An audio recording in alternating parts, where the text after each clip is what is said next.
totally with my colleague.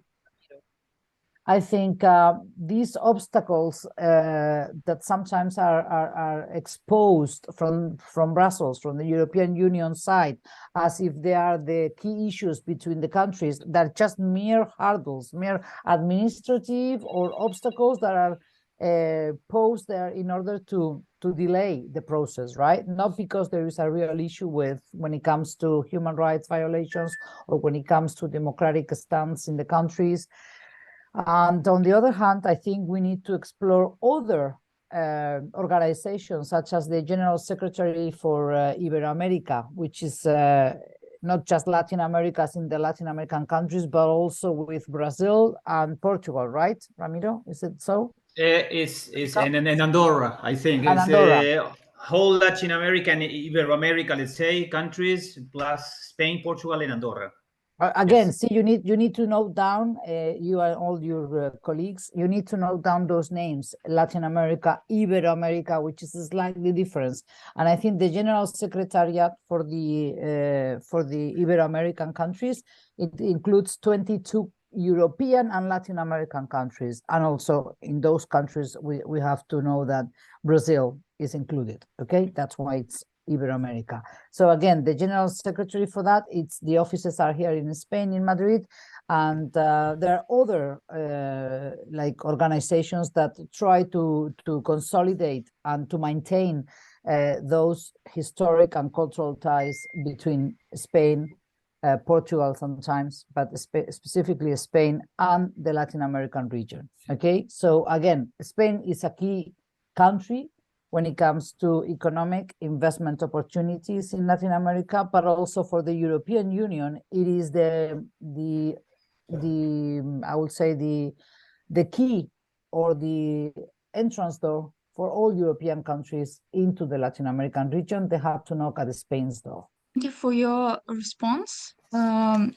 So it was interesting to clarify some facts, especially about how Spain has historically maintained strong ties with countries in Latin America, characterized by cultural, historical, and economic connections.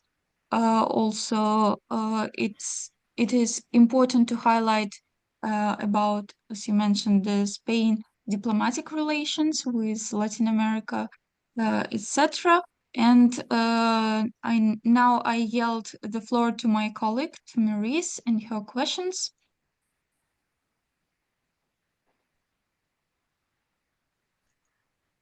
Hello, dear professors and my colleagues. My question is for today, how is Spain involved in efforts to address the ongoing political and humanitarian crisis in Venezuela, and what is its stance on the issue? Well, that's difficult to answer briefly. I will try, but I mean, Spain has slightly changed its original position. Even President Sanchez has changed himself, his initial stand towards the Venezuelan crisis, I would say. First of all, I think the current government in Spain has a very pragmatic approach towards this and other crises, for example, also with issues pertaining Venezuela or Nicaragua, Cuba, countries where you can find upheaval or political turmoil. So Spain supports international efforts to address. You know that at first, when Juan Guaidó, who is one of the key opposition leaders now, when he presented himself as the real president of Venezuela, he was treated as such. He was recognized as such by the Spanish government. But after that, Spain has changed again its stand, not because it doesn't support Guaidó, but because it recognizes that he didn't have the strength in order to change the government, Maduro's government in Venezuela. And I think Sanchez, the current president in Spain, has been very pragmatic about it, and he says Spain maintains the same position or the same stand towards Venezuela, but he calls for a new process of democratic elections to be called and to be run in Venezuela. But we have to know that also Spain is very much involved in the Ukraine-Russia war. So I think all the diplomatic efforts from Spain are going towards Brussels, are going also towards the internal upheaval between the right and the left-wing parties, because we have other domestic situations to take care of.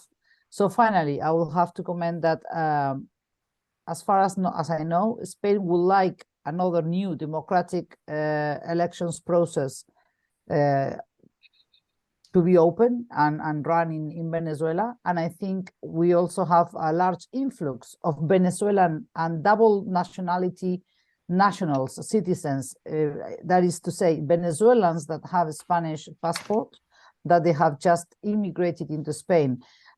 Just look at this figure. Between January and March this year, 2023, 20,000. I mean, in the span of 2.5-3 months, 20,000 Venezuelans arrived in Spain.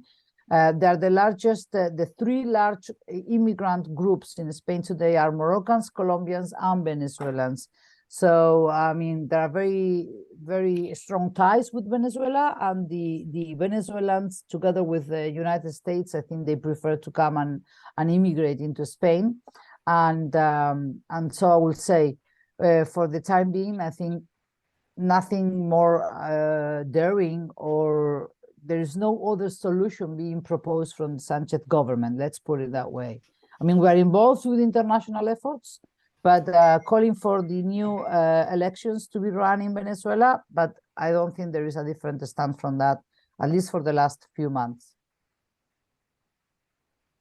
Ramiro, what is your No, just wish to remark on this very complex issue that it's worth going more in depth. But first of all, that the position towards even the position towards Venezuela has slightly changed, or not that slightly changed, from the incept of the conflict of this conflict, internal conflict within Venezuela. Due to the international situation changes, that is to say, the war in Ukraine and all the supply issues regarding international trade has made that the original strong or hard positions toward Venezuela had changed or had moved into a much softer stand toward Maduro, especially thinking in United States approach to Venezuelan situation. Within this frame, even Spain and Venezuela relations have normalized. That is to say, as far as I know, the Spanish ambassador to Venezuela had been removed some years ago, and now is in process of coming back to Caracas, to the Venezuelan capital. So this is shows that the normalization of relations is under process. And finally, this sad byproduct of the political crisis, which is a humanitarian crisis, and the movements or influx of thousands of Venezuelan people, not only in Spain, but also in every country of our continent. Mm-hmm. I think it's roughly about 6 million Venezuelans that have left the country. Yeah, roughly 6 million people, which is a huge figure, right? But again, I think Spain has been very involved in the Ukraine war with Russia, but also because they hold the rotative, the temporary presidency of the EU. They've been, devoting their diplomatic efforts towards that, and not so much when it comes to Venezuela. They didn't try to call for a revolt or anything like that against Maduro. Let's put it that way, okay? And I think that's the stand also for most Latin American countries. I mean, they've come to terms with the idea that Maduro won the elections, and finally they come down with that. And I think to be honest, myself, I don't know what Guaido is doing right now. I do think that he's still working from the opposition side of the country or in the opposition ranks. But we also have other key figures from the opposition parties here living in Spain. I'm trying to find the name of the one that Leopoldo. Yeah, remember Leopoldo López. Leopoldo López. Leopoldo López, who was in prison for quite a few months, years even. He's now living with his family in Spain, right? He's asylum seeker, I would say, or he was given a different status. I mean, he didn't come as an immigrant or anything like that. He sought for political asylum in Spain. And that was Susana, sorry for interrupt you, but that was the direct cause of the removal of the Spanish ambassador to Venezuela at that moment. That's why I think it's important to link both things, right? But I mean, they're as you said, they're in the process of normalizing the relationship again, and I do think that Sanchez is not going to get more involved than he is now with Venezuela and the Venezuelan crisis.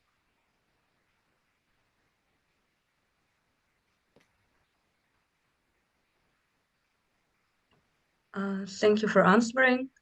And my second question is, what are Spain's key bilateral relationships and diplomatic priorities, including ties with France, Germany, the United States, and other major countries?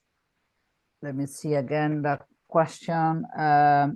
With migration and particularly respect. No, sorry. Which one after? Oh, yes, you're leading me towards number 6. Let me just go a little bit further, see if that's stability in the Mediterranean, bilateral relationship.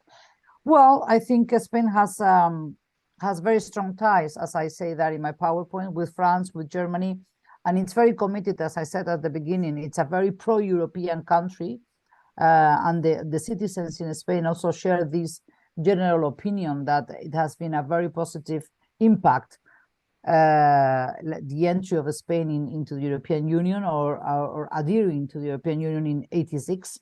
So it's an important ally for all European countries. And when it comes to the United States, I think it's a very important country for all European Union members, but especially for Spain. We have military bases in Spain, and we have a very strong diplomatic relationship with the US.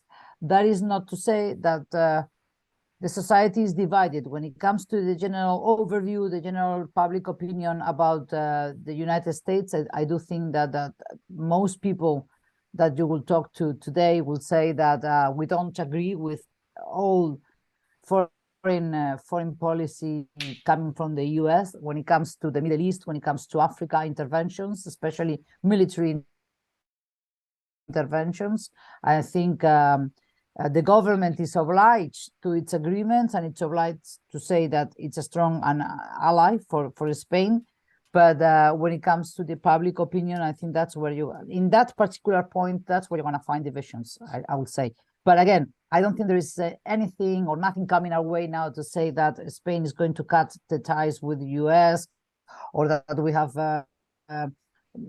economic issues that we need to discuss or negotiate. I don't think so. I think that the relationship is very, very solid right now.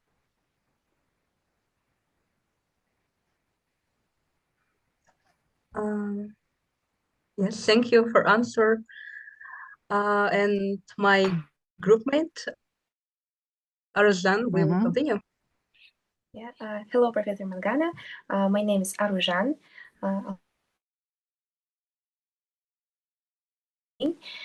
So returning to my question, I want to ask, how is Spain dealing with migration and asylum issues, particularly with respect to North African and Middle Eastern migrants arriving by sea?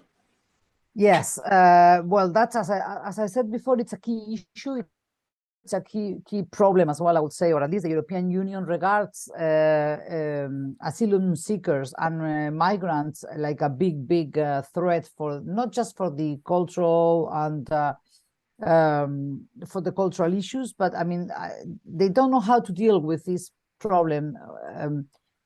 I mean, they haven't arrived to a very sound and in-depth solution for the problem. Okay, that's what I would like to say. And there is a division between the countries that think that, okay, it doesn't have anything to do with us, for example, Hungary or Poland, because of course they are not the first arrival countries in the European Union. Normally it is Italy or Greece or Spain, the Mediterranean countries that are mostly affected, because most of the migrants come through the Mediterranean, not only, but most of them. So Spain addresses certain migration challenges from North Africa, Morocco, Tunisia, Algeria, but also Libya now being the main countries of departure. Not necessarily all the migrants come from those countries. They're not nationals of those countries, but sub-Saharan nationals, that is to say, people coming from other sub-Saharan African countries, Senegal, Mali, or whatever they're coming from, or even Sudan. They're coming from countries such as Morocco, Tunisia, and Libya these days. So when it comes to efforts or the tactic or this strategy followed by Spain within the European Union framework, I will say that they are very actively involved with Frontex. I will explain now what is the Frontex initiative, and they support all European agreements, even accords signed with countries such as Turkey, Libya, and Tunisia, which I myself denounce. I'm not in favor of those agreements. I understand why they signed them, but these are very I wouldn't call them nocive, but I will say that we could deeply question those agreements. Why? Because we're externalizing our frontiers, okay, by paying money. Let's put it in simple words: by paying money to the Libyans, to the Tunisian government, the Turkish government, or the Moroccan government, in order to restrain the arrival, the entry of illegal. No one is illegal, I will say. People are not born legal or illegal. This is a more technical or legal terminology that we are applying now, right? But by paying money to other countries in order to take care and protect our frontiers, I think we are incurring into human rights violations, okay? That is my personal stand as a professor, as a person, right? But I do want to explain what the Frontex initiative is. It is it's a mandate. The mandate of this Frontex initiative is for the border management. The task that this Frontex initiative carries out is coordinating and supporting the EU member states in managing their external borders efficiently. That's the objective. They don't do it efficiently, but I mean, that's the objective. And ensuring the smooth functioning of the Schengen Accords, the Schengen treatment, okay? They have joint operations. Frontex conducts joint operations and rapid interventions in the external borders, assisting member states facing increased migratory pressure, that is Italy, Greece, and Spain, especially Italy in Lampedusa. That's an island that's always, there are a lot of tensions there because there are too many migrants arriving into that island, and from that island they want to continue their trip towards Italy, and from Italy to other countries such as France or Germany or whatever, okay? So Mediterranean countries are the key objective of this Frontex initiative. And then we have monitoring, surveillance, and intelligence. Frontex employs several surveillance tools, including satellite imagery and drones, to monitor and assess border situations. And the Frontex initiative also gathers intelligence in order to anticipate and respond to emerging challenges. In fact, I think that's where they're not being efficient. They cannot anticipate, and they're not dealing well with the mafias, with the organizations. They function as mafia, and these mafia organizations that make a lot of money with migrants trying to reach Spain or France continue to explore new ways in order to bring people to Europe, okay? So that's why I think we need to continue building capacities in other countries, in Africa especially, and Frontex supports member states by providing training to border guards and facilitating cooperation among national authorities to improve overall border management capabilities.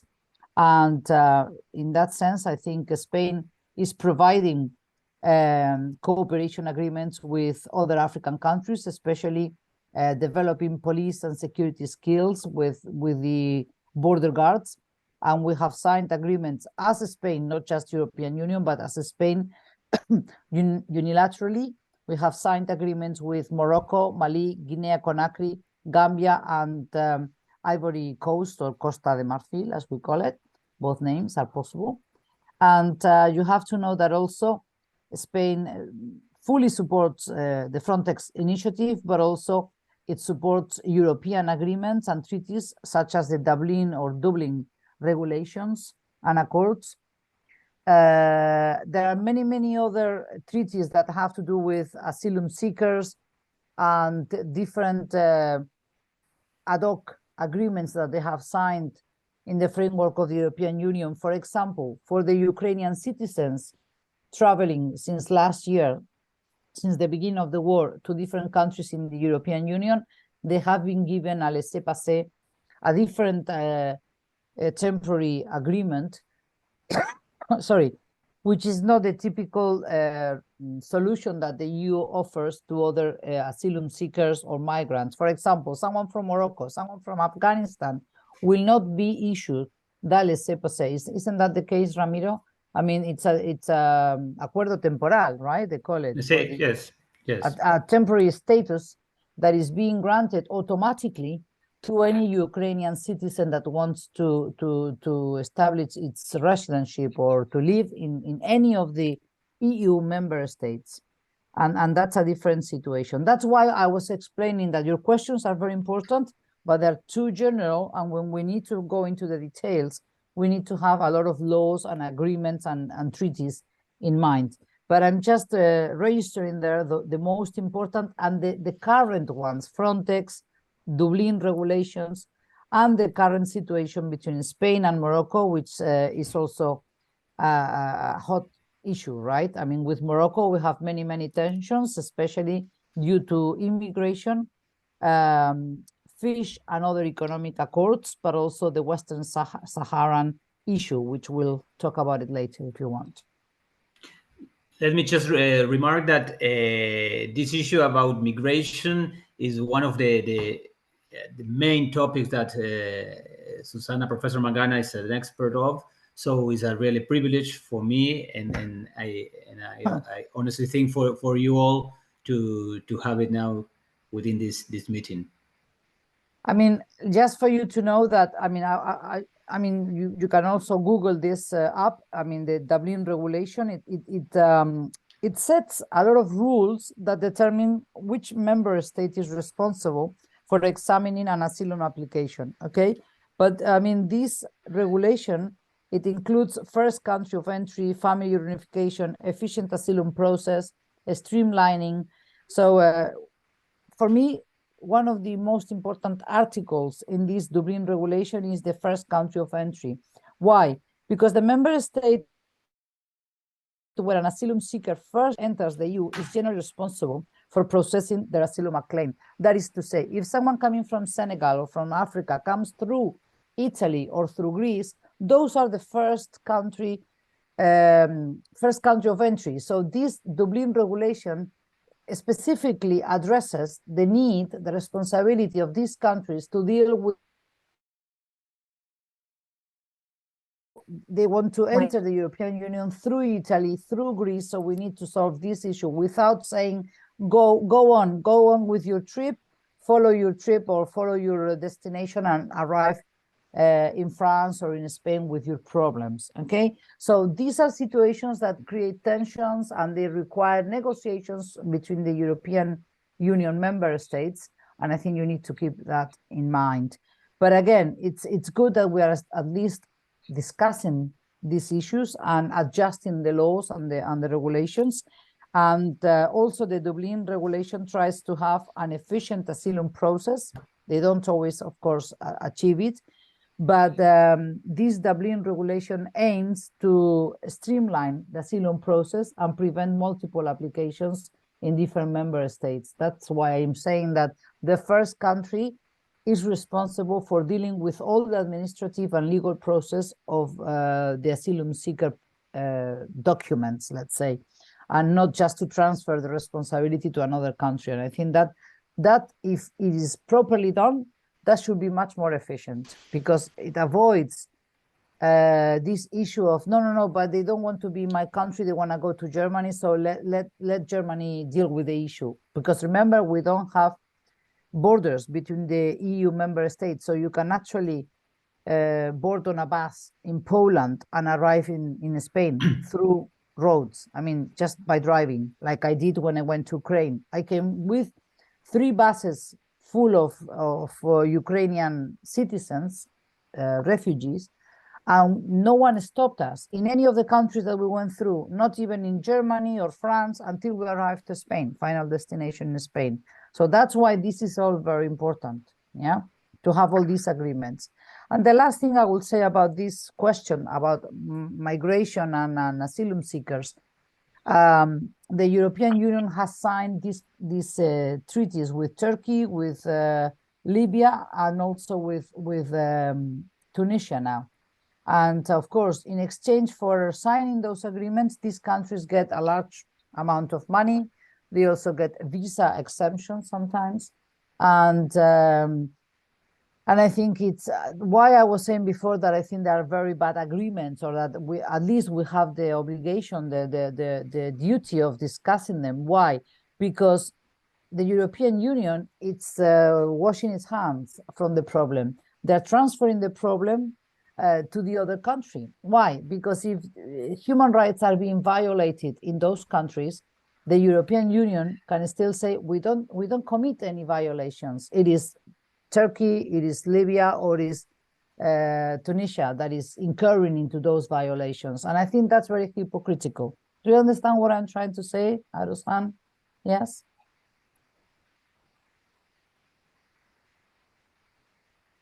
Yep. Yeah. Did you understand what I was trying to say? That it's the European Union, it's financing countries that violate human rights. For example, in Libya, we had slave markets in the 21st century. Imagine that. We had markets selling and buying people, women, men from Senegal, from Guinea-Conakry, from Sudan, as if they were just merchandise in the 21st century. And of course, Brussels defends itself, saying, but we're not committing those crimes. It is the Libyan border guards, or it is the Turkish border guards.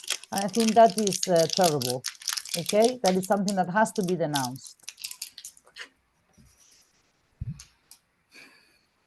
Okay, I just thank you for answering, Professor Mangana. I wanted to ask another question.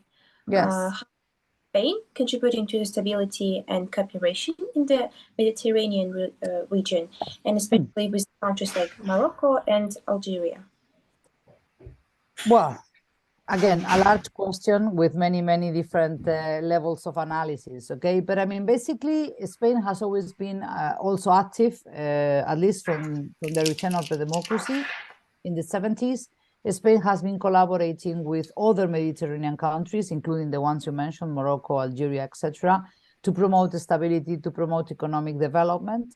They have consolidated, Spain and Morocco, they have consolidated joint efforts in order to stop, as I said before, illegal immigration, also the return of citizens, for example, the return of citizens from Morocco that are caught at the borders, and sometimes they just send them back. If they're minors, if they are what we call in the legal terminology MENAs, which is minors and accompanied minors, okay? If they are accompanied minors, by the EU regulations, you cannot return them to the country until you establish their age, their personal situation, individual situations.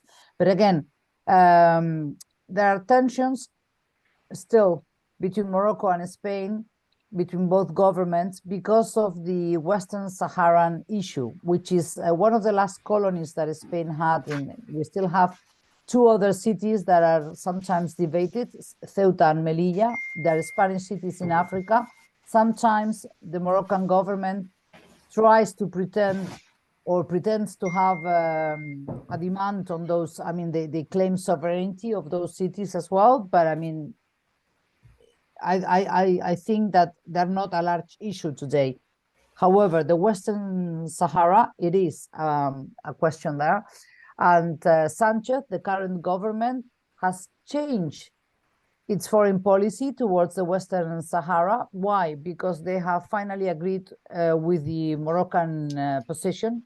They agree that the Western Saharan citizens or people, they should live with a very high degree of autonomy, but within the under the protection and under the rules of the Moroccan government.